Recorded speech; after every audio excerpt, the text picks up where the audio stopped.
पुण्यात्माओं, आप इस काल के जाल से अपरिचित हो, इस कारण से इस मार्ग को इतना सीरियसली नहीं लेते। आप केवल पहले आते हो सुख के उद्देश्य से कि मेरा ये हो जा, बेटा हो जा, बेटी हो जा, कार हो जा, कोठी हो जा, टोटा दूर हो जा, कर्जा उतर जा, छोटा मोटा को शारीरिक कष्ट है वो दूर हो जा। ये तो आपको फ्री ऑफ कॉस्ट होगा यदि आप सच्ची श्रद्धा से भक्ति करनी प्रारंभ कर दोगे। फिर कुछ दिनों के बाद आपको यहां इसलिए बुलाया जाता है, भाई हर महीने आना है, दूर देश के हैं वो चल दूसरे महीने 1 महीना छोड़कर आ जाए, 2 महीने छोड़कर आ जाए।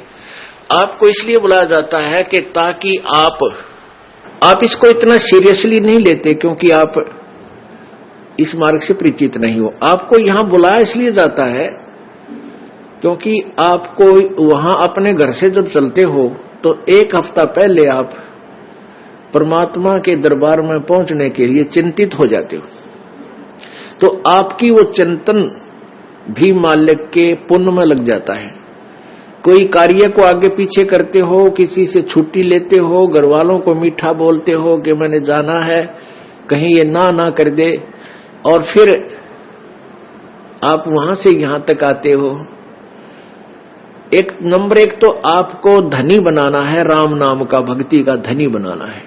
परमात्मा का विधान है, संत मिलन को चालिए तज माया अभिमाने, जो जो कदम आगे रखे ओहे यज्ञ समाने। क्या बताते हैं परमात्मा, अपना विधान आप ही बता रहे हैं कबीर जी कि संत मिलन को चालिए। जब सतगुरु के दर्शनार्थ आप चलते हो, अभिमान तज माया अभिमान, किसी प्रकार का भी आप में अभिमान नहीं होना चाहिए, ना धन का हो, ना पद और पोस्ट का हो, किसी प्रकार का नहीं हो। जैसे एक रोगी व्यक्ति जिसको पता लग गया कि तेरी जान जाने वाली है और वो डॉक्टर के पास जाता है, चाहे वो कितना बड़ा अधिकारी है और कितना पैसे वाला है, वहां वो अपनी उस पोस्ट और पैसे को नहीं आगे रखता, उसका दिखावा नहीं करता, अपनी जान बचाना चाहता है। डॉक्टर जहां कहता वहीं लेट जाता है, कपड़े उतारने को कहता तुरंत उतार देता है, कोई रिपोर्ट करवाने के लिए संकेत करता, लिख कर देता, तुरंत उठकर चला जाता है। तो पुण्यात्मा, सच्चे दरबार में जब भगत आवे, उसका दृष्टिकोण, उसका उद्देश्य, उसका भाव ऐसा होना चाहिए जैसे सीरियस रोगी, सीरियस पेशेंट और हॉस्पिटल में जाता है, उसमें कोई नखरा नहीं होता। ऐसे जब आप सच्चे दरबार में आओगे,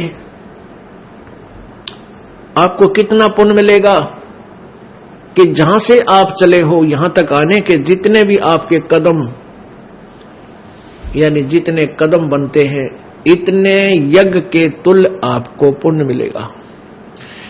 उसको जो या निष्कपट भाव से आता है और निर्भिमान होकर आता है, जैसे रोगी जाता है हॉस्पिटल में।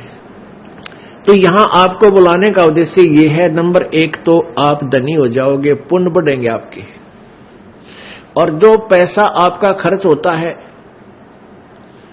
यहां किराए पे आने जाने में, ये भी आपके पुण्य में लिखा जाएगा, आपके धर्म में लिखा जाता है, ये पुण्य हो रहा आपका। तो जितना भी आप यहां परमात्मा के चरणों में आओगे, आपका पुण्य बढ़ेगा। फिर आप यहां पर 5 यज्ञ होती हैं। एक यज्ञ है धर्म की, या भंडारा चला भगवान का दिन रात फ्री ऑफ कॉस्ट परमात्मा की तरफ से।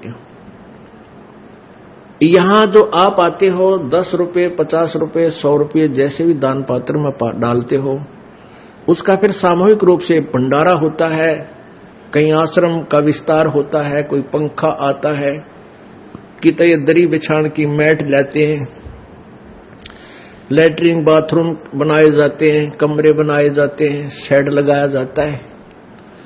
तो ये आपके पैसे का पुण्य